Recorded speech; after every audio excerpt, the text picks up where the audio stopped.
when you say, Jack, that the left is always and predictably on the side of the criminal, we have another instance of this, and that's Karmelo Anthony out of Frisco Memorial High School in Texas. Now, there was a judge. I'm going to throw her picture up because because of course, let's go at 175. That's her image. This is Judge Angela Tuckett, who lowered his bail from 1 million down to 250,000.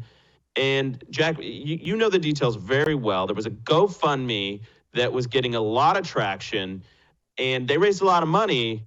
So now Karmelo Anthony is out on bail. He's on house arrest with an ankle monitor.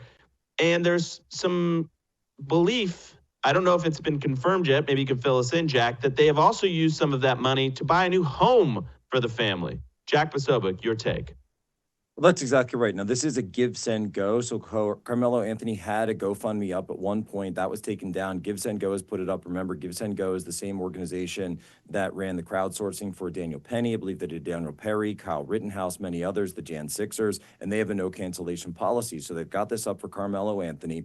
Now, when you look on the site, it says that it's for the family, the official fund. The site has been referred to as a legal fund. Their advocate that they've hired is also referring to this as a legal fund. And in fact, the officials at Give, Send, Go refer to it as legal fund as well.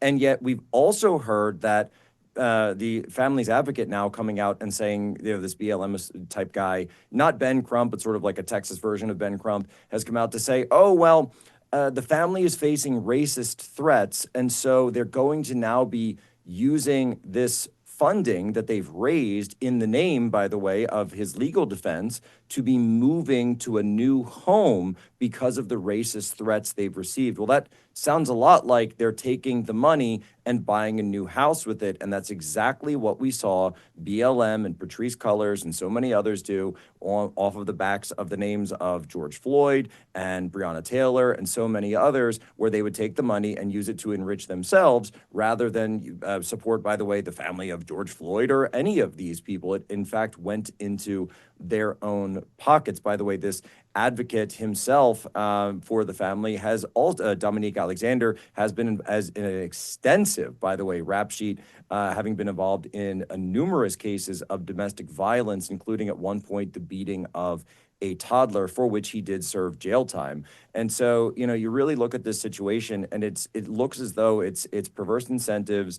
It's a situation where, again, there's no the Karmelo Anthony, Austin Metcalf situation, there's no evidence whatsoever of self-defense other than rumors and misinformation that have been spread by Karmelo Anthony supporters in order to gain money. And it seems as though what they're doing is they're taking the murder of a young white athlete and using that to enrich the family, the advocate, and anyone else who are potentially associated with this fund and raising money from it in the name of legal defense, and then using it to line their own pockets for personal expenses. It's horrible. And by the way, stuff like this, they use it to enrich themselves. And we saw this with BLM. And what does it do politically? It divides the country and it drives us apart. It should not be. This is one thing, by the way, where I agree with what the father said. We shouldn't view these things through the lens of race. We shouldn't view this through the anarcho-tyranny lens of saying, oh, well, all white people are oppressors and all black people are oppressed. How about you just view it as a situation between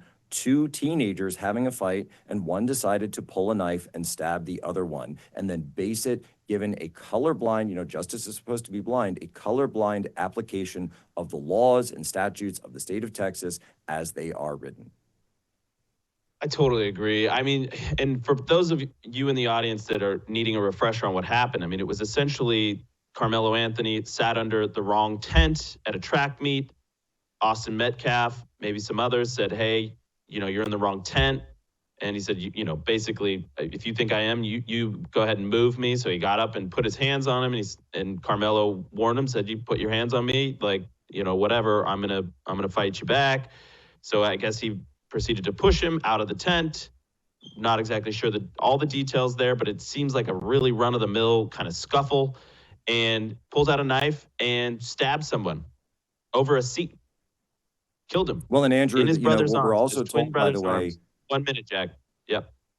is that there is video in this case that the police have, and a lot of people have now been pushing for the police to release this video. There's even been calls for Attorney General Ken Paxton of Texas to that if the Frisco Police Department does not release it, for him to get involved and say, please release this so that we can really get to the bottom of what's going on here. So I know a lot of people have been spreading, different versions and speculation about this case, but I think that the video, when it comes out, and by the way, I'm sure the prosecutors have looked at this before they went for that first-degree murder charge. I think that video, when it comes out, will explain a lot. And I think it's very interesting, by the way, that these BLM advocates are not calling for the video to be released.